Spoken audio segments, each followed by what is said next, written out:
বন্ধুগণ, আপনারা দেখছেন বেড়িবাঁধ।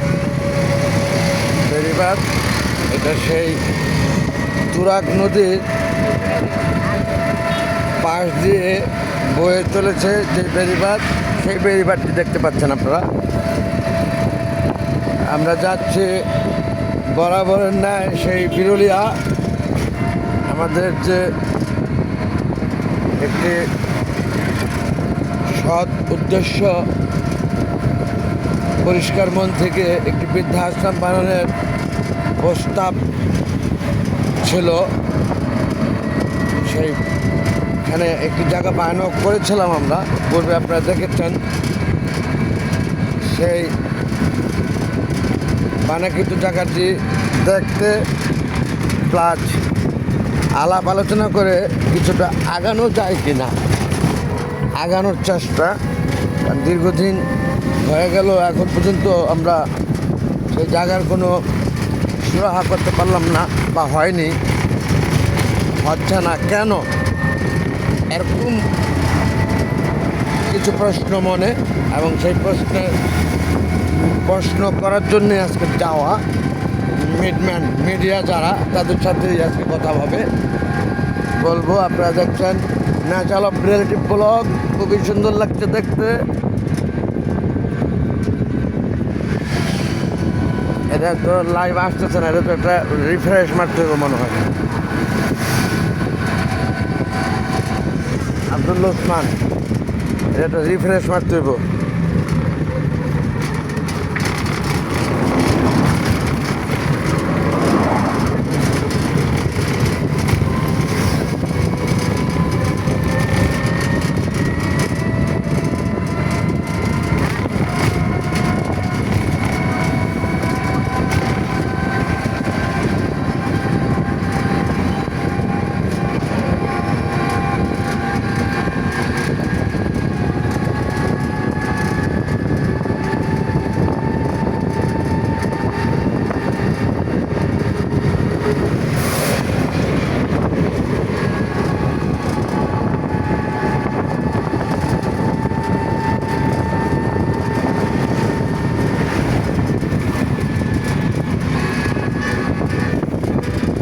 খুবই সুন্দর মনোরম একটি পরিবেশ, সবুজে ভরা, বিশুদ্ধ অক্সিজেন।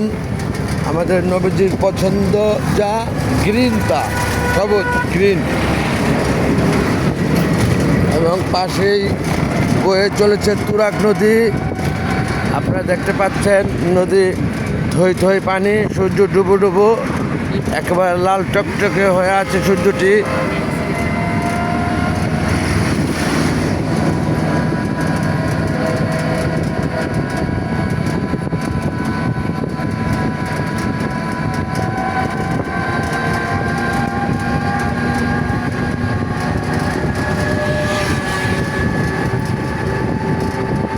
আমার কাছে খুবই ভালো লাগে এরকম প্রাকৃতিক দৃশ্য।